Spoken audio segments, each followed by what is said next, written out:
Here's an AMI This Week shortcut with Beth Deer. I recently learned what Bitcoin is from a Bitcoin educator in Calgary. What I learned about this online currency is that it doesn't matter whether I'm in the UK, Canada, or anywhere else in the world. It's universal. Although I won't be investing in Bitcoin anytime soon, I'm still fascinated and intrigued to learn about the currency of the future. Instead of always being the one asking the questions, pretty soon I'm going to be the one my friends come to for the answers. If you missed it, check out our previous segment. This is part 2 of 2. Now, let's learn a bit more about Bitcoin. Ben Parent, we have met before and you're a Bitcoin educator, is that right? Yeah, absolutely. So I run a YouTube channel called BTC Sessions since 2016, and I'm also head of marketing at a Canadian company called Bull Bitcoin. So who is the creator of this currency? The creator was actually anonymous. He went by the pseudonym Satoshi Nakamoto. We don't know if it was a he, a she, or a group of people. There's no way of really knowing.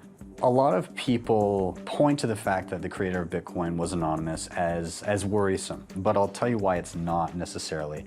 And that is because it's open source. And what this means is that anybody can go in and fully audit the code and the rule set that governs Bitcoin. Imagine if you took a car from today and you were to drop it at some point in history a few hundred years ago. You just dropped a Tesla you know, into like the 1600s. Yeah. People wouldn't know what it was, but they would be able to see that it works, and they would be able to deconstruct it and see what was driving the technology. So even though it seems mystical and mysterious at first, you can actually go in and yourself audit and see how every facet of this technology works. How is Bitcoin created or mined, as I think the term is? Yeah, that's correct. Yeah, so a lot of people are confused with what mining is. Anybody can mine, but it's become very, very specialized and it's very, very expensive to do. Nowadays, using very specialized computers, and you're running these computers, and what they're doing is securing the network. And they're also competing to try and get those newly created Bitcoin that are created every 10 minutes. And the people that are the most profitable mining are the ones that can find the cheapest sources of power, which actually has contributed to people finding very efficient ways of using stuff like hydro. And even here in Alberta, we have a lot of stranded natural gas. A lot of Bitcoin miners have been coming from around the world to here to utilize some of that stranded natural gas that would have been vented into the atmosphere. They're actually funneling that into Bitcoin miners and profiting that way. A lot of people have the understanding that currency is backed by gold or something physical. What is Bitcoin backed by? That's a common misunderstanding. Money used to be backed by gold.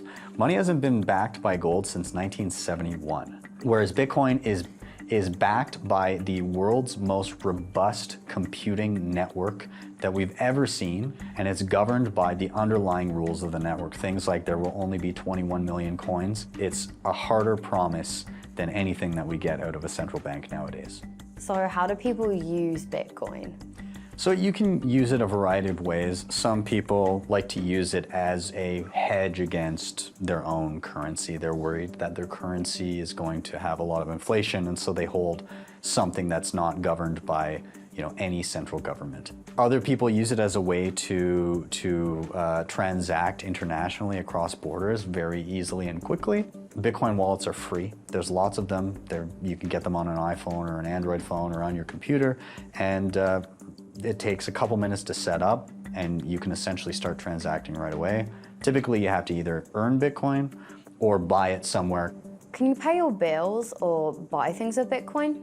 100%. So in 2014, I did a stint with a company where they challenged me to live on Bitcoin for a month, and I did. I paid all of my bills in Bitcoin. I bought my groceries with Bitcoin, and there's various kind of gap bridging technologies or services that allow you to do that. So Bull Bitcoin, for instance, where I work, our mission is to try and make Bitcoin accessible and useful to people all over Canada. Before talking to you, I had no idea about Bitcoin, and now I have a bit more of an idea. Thank you very much for having me. Thanks for having me, and I hope it helps. For more information on Bitcoin, what it is, and how it works, visit Ben's YouTube channel by searching BTC Sessions.